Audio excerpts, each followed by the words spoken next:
Hey kids, hey! It's the best part Of the day! because we're hanging out and we're having fun. And the show hasn't even begun. So grab your friends And take a seat. Look both ways before you cross the street. Jesus is the way to thrive. And that's what we do on Grace Kids Live! Hey kids, welcome to Grace Kids Live. I got the perfect way to start out this episode, Josh. Well, how's that? Staring contest. I love staring contests. Last one to blink wins between you, me, and Josh. Okay, ready? Ready? Ready? Here we go.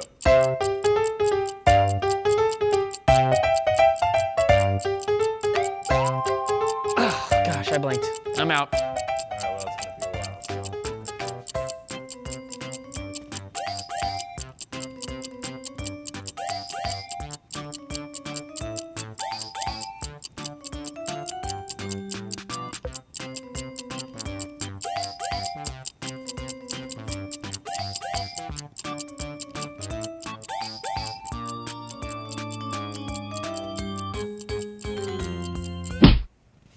Oh, I blinked. I blinked.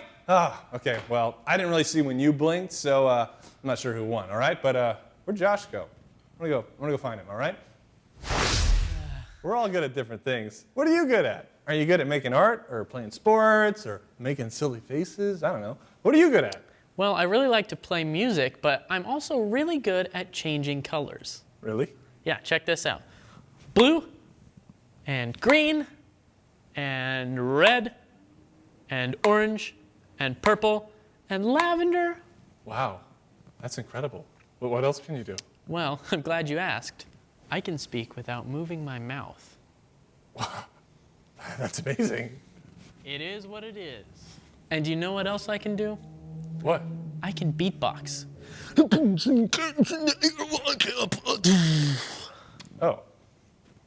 And I can turn into Mufasa. That's amazing. Josh, Mufasa. I guess it's time for teacher time.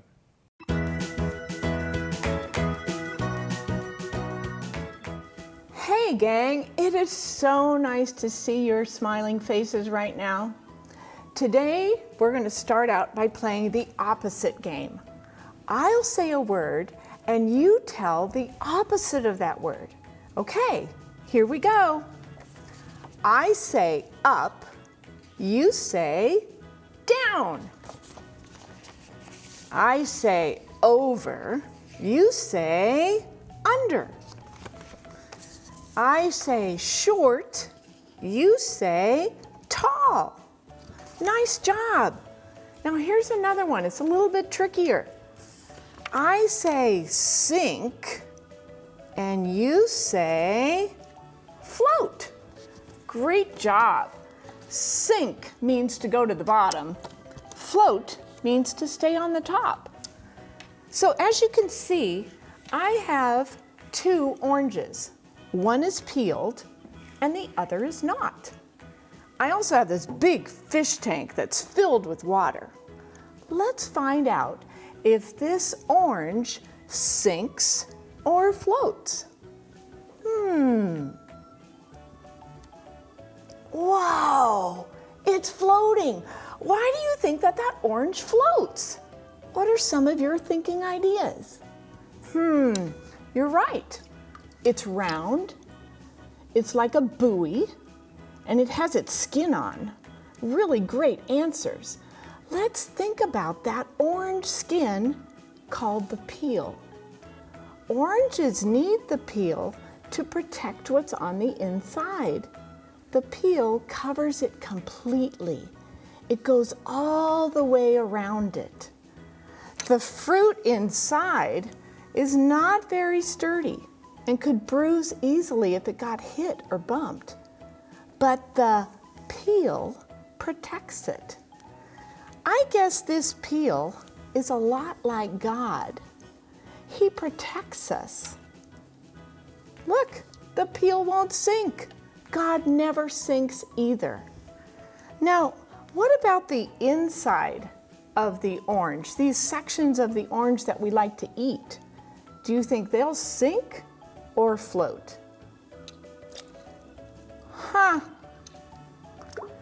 they sank right down to the bottom. You know, I think I'm a lot like these orange pieces.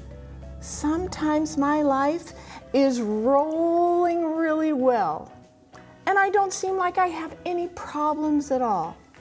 And other times, I feel like I'm in water over my head.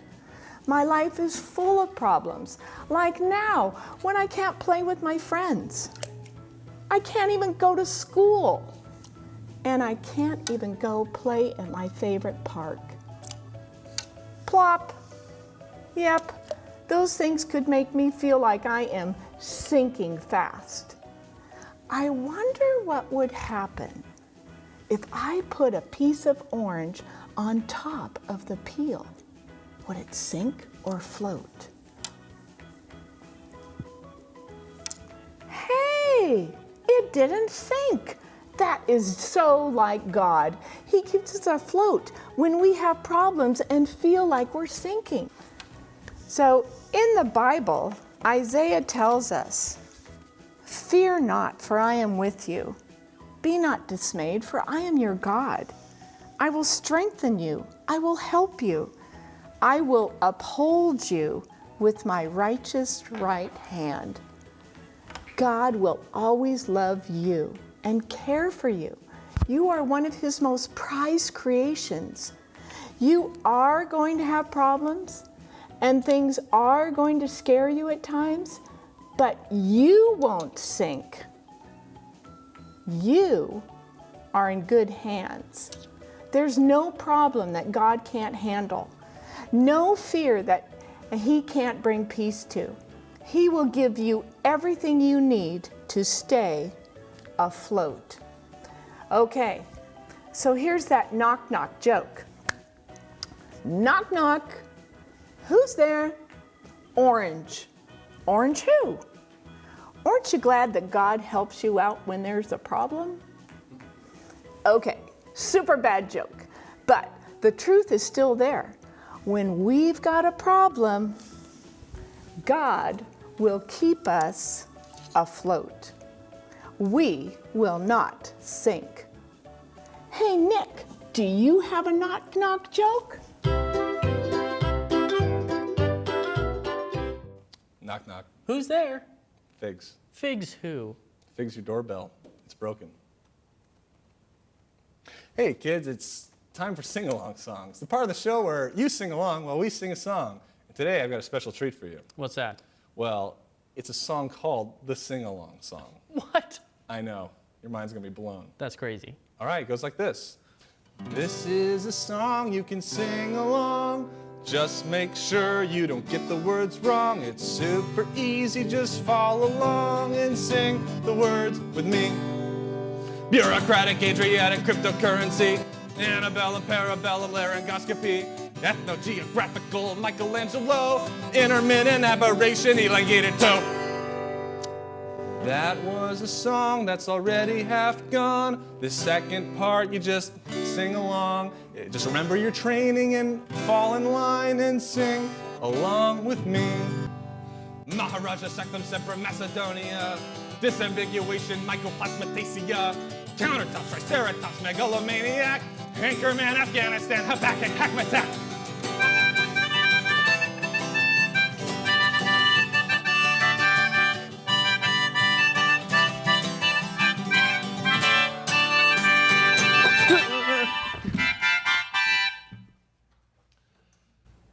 Questions with kids.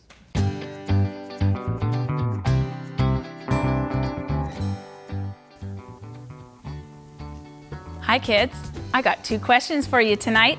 The first one comes from Noah. He's in 2nd grade at our SLO campus, and he asks, are there any explosions in the Bible? Yes. Even though the word explode isn't found in the Bible, a word like it is, burst. It's found in the Bible, and they both mean something is blowing up. There are 3 main things that burst in the Bible. Water exploding powerfully, like the flood with Noah. Bonds blowing up and setting people free, like in Psalms. And the most common thing that blows up in the Bible are wineskins. Wineskins were little pouches which were made to hold wine for people on a journey. The Hivites came to Joshua in Joshua chapter 9 and said that their wineskins exploded on their journey because their wine had been in them for too long. That would be like having a water bottle in your backpack that just goes bam and explodes while you're walking home from school. That'd be crazy. Our next question is from Noelle. She's in first grade at the SLO campus, and she asks, if Satan was an angel, how did he become a snake? Great question. Satan is an angel, but he can also disguise himself. Paul says that even Satan disguises himself as an angel of light in 2 Corinthians 11:14. And so Satan likely decided to disguise himself as a serpent because serpents, as Genesis tells us, were more crafty than any other beasts of the field that the Lord God had made in Genesis 3:1. So Satan probably disguised himself as a snake because the snake was the craftiest of all the animals so that he would have the best chance of tricking Eve to sin against God. That's all I have for you tonight. Thanks, kids. Hey, Josh. Hey, Nick. You ready to close out this episode I'm of so Grace ready. Kids I'm so Live? ready. I asked you, are you more ready to than close anything else. out Would this you- episode? It feels like you always talk over me when I'm I trying just to want say a clear something. answer. It seems like Are you ready to I'm close just- out this episode? I'm trying to say yes, but yes. Wasn't so hard. Let's sing Proverbs 3, 5, and 6 as we always do. And how should we sing it this time? You know what? We have some pretty great voices, I think. But there's some people out there, about 50% of the population, that tend to have better voices than guys like us. You're saying that we should sing it like girls. I think, yeah. All right, let's give it a go. Let's do it. Ready, set. Trust in the Lord with all your heart. Lean not on your own understanding. In all your ways, acknowledge Him, and He will direct your path. Beautiful. So wonderful. See you next time. Bye.